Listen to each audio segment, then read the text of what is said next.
तो भारत सरकार ने अन्य 2 संगठनों को बैन कर दिया है। जम्मू कश्मीर बेस्ड 2 संगठनों को पूरी तरह से बैन किया गया है अगले 5 सालों के लिए। दरअसल भारत सरकार ने जम्मू कश्मीर के 2 संगठनों को 5 साल के लिए प्रतिबंधित कर दिया है। ये संगठन है अवामी एक्शन कमेटी यानी कि AAC। इसका नेतृत्व मीरवाइज उमर फारूक कर रहे हैं और दूसरा संगठन है जम्मू कश्मीर इत्तेहादुल मुस्लिमीन यानी कि JKIM। इसका नेतृत्व मसरूर अब्बास अंसारी कर रहे हैं। सरकार ने इन्हें आखिर बैन क्यों किया है ये आपको बताते हैं। गृह मंत्रालय के अनुसार इन संगठनों के लोग आतंकवाद और अलगाववाद को बढ़ावा दे रहे थे, साथ ही साथ भारत विरोधी गतिविधियों में भी शामिल थे। हथियारों और हिंसा के जरिए जम्मू कश्मीर को भारत से अलग करने की कोशिश लगातार जारी थी। पैसा जुटाकर आतंकवादी संगठनों की मदद ये लोग कर रहे थे और लोगों को सरकार के खिलाफ भड़काने का काम कर रहे थे, ऐसा गृह मंत्रालय ने तर्क दिया है और इसी कानूनी आधार पर इन दोनों संगठनों को बैन किया गया है। अब बात करते हैं इन संगठनों के जो प्रमुख हैं उनके बारे में। AAC के बारे में अगर बात की जाए तो मीरवाइज उमर फारूक इसका नेतृत्व कर रहे थे। श्रीनगर के सबसे बड़ी जामिया मस्जिद के मुख्य मौलवी हैं और ऑल पार्टी हुर्रियत कॉन्फ्रेंस के अध्यक्ष भी वो हैं। अगर बात करें मसरूर अब्बास अंसारी की तो कश्मीर के शिया नेता हैं और हुर्रियत कॉन्फ्रेंस के सीनियर नेता भी हैं। इनके संगठन को भी प्रतिबंधित किया है। दरअसल सरकार के मुताबिक इन संगठनों ने आखिर क्या किया ये भी आपको बताते हैं। AAC और JKIM के सदस्य हिंसा और पत्थरबाजी में भी शामिल थे, ऐसा गृह मंत्रालय का कहना है। ये भारतीय संविधान का अनादर करते हैं और जम्मू कश्मीर को अलग करने की कोशिश इनके द्वारा की जाती है। इन संगठन के साथ जो लोग जुड़े हुए थे उनके साथ वो इस तरह की गतिविधियों में संलिप्त होते हैं, ऐसा गृह मंत्रालय की तरफ से आधार बनाकर इन संगठनों को बैन किया गया है।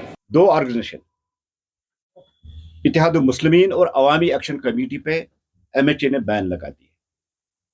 भारतीय जनता पार्टी जम्मू कश्मीर इसका वेलकम करती है, खैर मकदम करती है, खुश आमदीद करती है कि ऐसे संगठन जो संगठन कश्मीर में इंतहा पसंदी, मिलिटेंसी और दूसरी चीजों में मुलव्वस थे उसको फरोग दे रहे थे, उनको बैन करना। और जिनकी कोशिश हमेशा रही कि कहीं किसी न किसी तरीके से देश और जम्मू कश्मीर में अनरेस्ट किया जाए। आपको याद होगा कि हुर्रियत कॉन्फ्रेंस बैनड जिसको बैन किया गया था, ये दोनों संगठन चाहे अवामी एक्शन कमेटी हो चाहे अब मसूर अंसारी साहब की तंजीम हो, दोनों उसका पार्ट एंड पार्सल रहे। जो भी हमारी सेंट्रल गवर्नमेंट कर रही है उनको मालूम है कि कुछ जमातें हमेशा ये चाहती हैं कि जम्मू कश्मीर में जो वातावरण आज सही हो गया है, हमारा जो माहौल सही हो गया है, उसमें वो खलल डालने की कोशिश कर रहे हैं।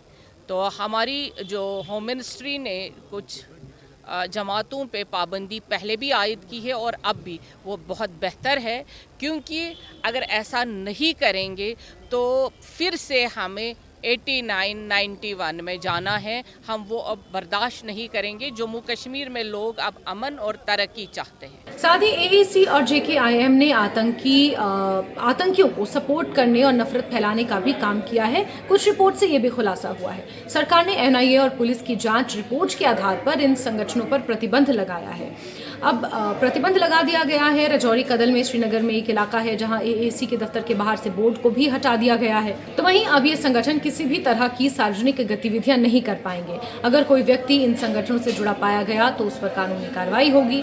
भारत सरकार का कहना है कि ये फैसला देश की सुरक्षा और जम्मू कश्मीर में शांति बनाए रखने के लिए जरूरी था।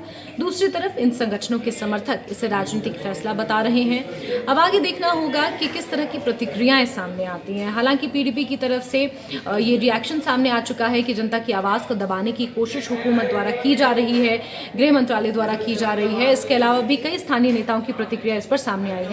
हो या इत्तेहादुल मुस्लिमीन हो, ये अच्छी बात नहीं है।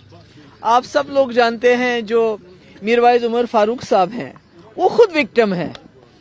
उनके वालिद शहीद मौलवी फारूक साहब, उन्होंने ये पार्टी बनाई हुई है और उन्होंने शहादत भी दी है। और इसी तरह जो मसरूर अंसारी साहब हैं, ये सारी एक सोशो पॉलिटिकल ऑर्गेनाइजेशंस हैं। तो मुझे एक चीज समझ नहीं आती कि एक तरफ से गवर्नमेंट ऑफ इंडिया ये समझती है उमर फारूक साहब की नजाकत को, और जिसकी वजह से उन्होंने उनको Z+ कैटेगरी की सिक्योरिटी दी है एक तरफ से, दूसरी तरफ से उनकी पार्टी को बैन करती है।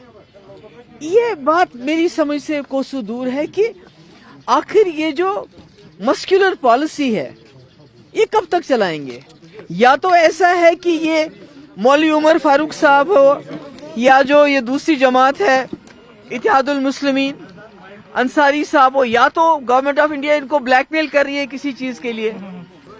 जो इस वक्त जम्मू कश्मीर में हो रहा है, मतलब कि आप एक रहनुमा जिसके वालिद ने कुर्बानी दी, इतनी बड़ी कुर्बानी दी है, आप उसकी पार्टी को बैन करते हो किस वजह से।